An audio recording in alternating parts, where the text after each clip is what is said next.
मुग़ल बादशाह अकबर की मौत हो चुकी थी और ये मौत किसी सिकंदर की तरह नहीं हुई थी, बल्कि एक ऐसे बादशाह की तरह हुई थी जिसने तलवार से ज़्यादा अपने दिमाग से हुकूमत की थी।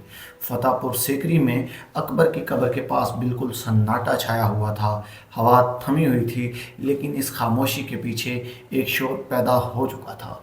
दिल्ली के तख्त पर वो शख्स बैठ गया जिस पर अकबर को कभी खुद भी भरोसा नहीं था।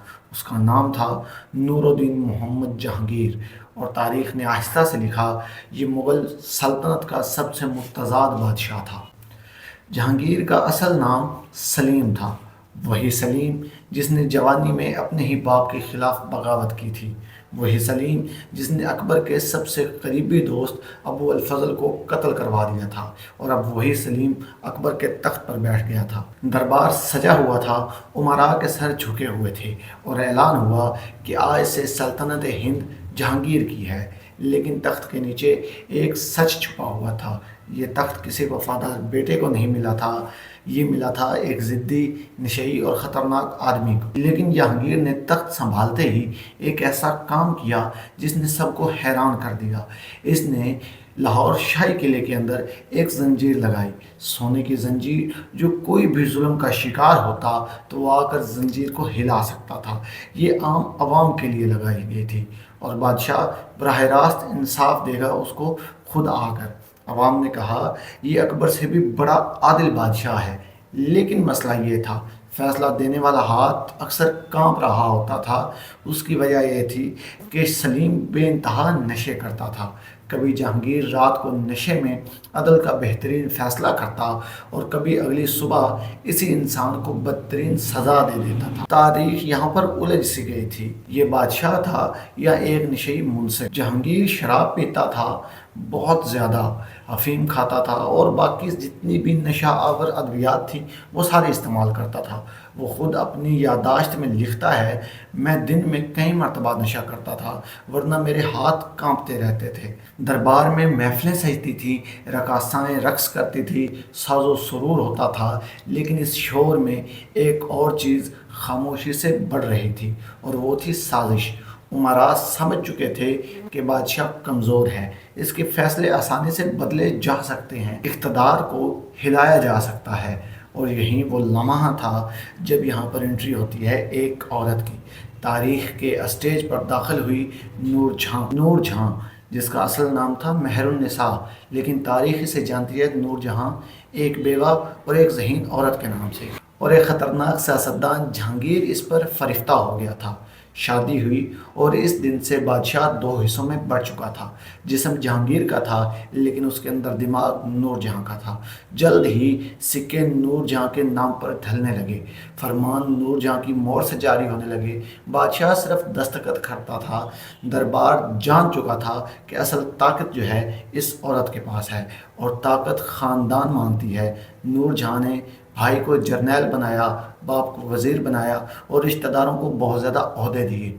मुग़ल सल्तनत आहिस्ता आहिस्ता नूर जहाँ की फैमिली का बिज़नेस बनती जा रही थी। जहांगीर के कई बेटे थे, लेकिन सबसे बड़ा बेटा था शहज़ादा खुसरो। खुसरो ने बगावत की। इसने ऐलान किया कि मैं तख्त का असल वारिस हूँ, लेकिन नूर जहाँ को ये बात हरगिज़ काबिल कबूल नहीं थी। जहांगीर ने हुक्म दिया, खुसरो को पकड़ो, और वो पकड़ा गया। और फिर एक ऐसा फ़ैसला हुआ जिसे तारीख़ कभी माफ़ नहीं कर सकी। खुसरो की आंखें निकाल दी गई, एक शहज़ादा अंधा कर दिया गया। कुछ अरसे बाद वो कत्ल हो गया।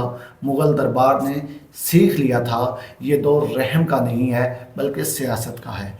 लेकिन यहाँ पर एक खामोश शहज़ादा इन सब के बीच में पल रहा था, जिसका नाम था खुर्रम, जिसने ना कोई बगावत की, ना कोई शोर मचाया, और ना कोई जज्बात दिखाए। वो सिर्फ देख रहा था कि ताकत कैसे ली जाती, गलती करने वालों का अंजाम क्या होता है, और तख्त किसी का सगा नहीं होता।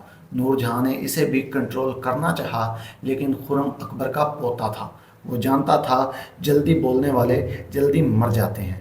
जहांगीर एक अजीब बादशाह था, कभी हिंदू मंदिर बचाता, आम आदमी को इंसाफ देता, और कभी नाक काटने का हुक्म दे देता, सूली पर चढ़ा देता, कैद कर देता, और लोगों को अंधा कर देता। चेन ऑफ जस्टिस دنیا کو دکھائی گئی تصویر تھی، دربار کے پیچھے طاقت نور جہاں کے ہاتھ میں تھی، اور جہانگیر وہ آہستہ آہستہ کمزور ہوتا جا رہا تھا۔ نشے نے جسم کو توڑ دیا تھا اور سیاست نے روح توڑ دی تھی۔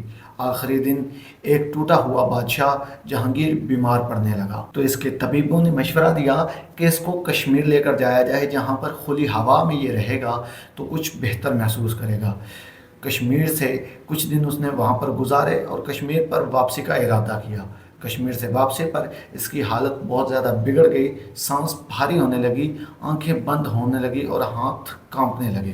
نور جہاں وہاں پر گھبرا چکی تھی، کیونکہ اگر جہانگیر مر گیا تو طاقت کس کے پاس جائے گی، اس کا منصوبہ ابھی پکا نہیں تھا۔ نور جہاں نے سوچا ہوا تھا کہ وہ اپنے داماد کو بادشاہ بنائے گی، لیکن مسئلہ یہ تھا خرم زندہ تھا اور فوج اس کے ساتھ تھی۔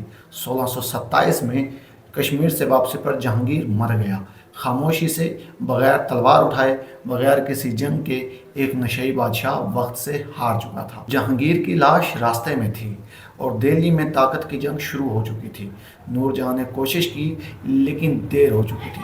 خرم نے وار کیا، فوج اس کے ساتھ تھی، امراء بھی اس کے ساتھ تھے اور عوام خاموشی سے سب کچھ دیکھ رہی تھی، اور جلد ہی اعلان ہوا شہزادہ خرم اب بادشاہ بن چکا ہے، اور جہانگیر کی باڈی کو واپس لایا گیا اور لاہور میں اس کا مقبرہ بنایا گیا، جو کہ آج بھی موجود ہے، مقبرہ جہانگیر کے نام سے۔ یہاں پر میں آپ کو ایک حیران کن بات بتاتا ہوں کہ یہ جو بادشاہ جہانگیر تھا، اس کے دو مقبرے ہیں، ایک جو کہ لاہور کے اندر بہت زیادہ مشہور ہے اور دوسرا کشمیر کے اندر ہے، جو کہ اتنا زیادہ مشہور تو نہیں ہے، لیکن ایک قبر اس کی وہاں پر بنائی گئی تھی۔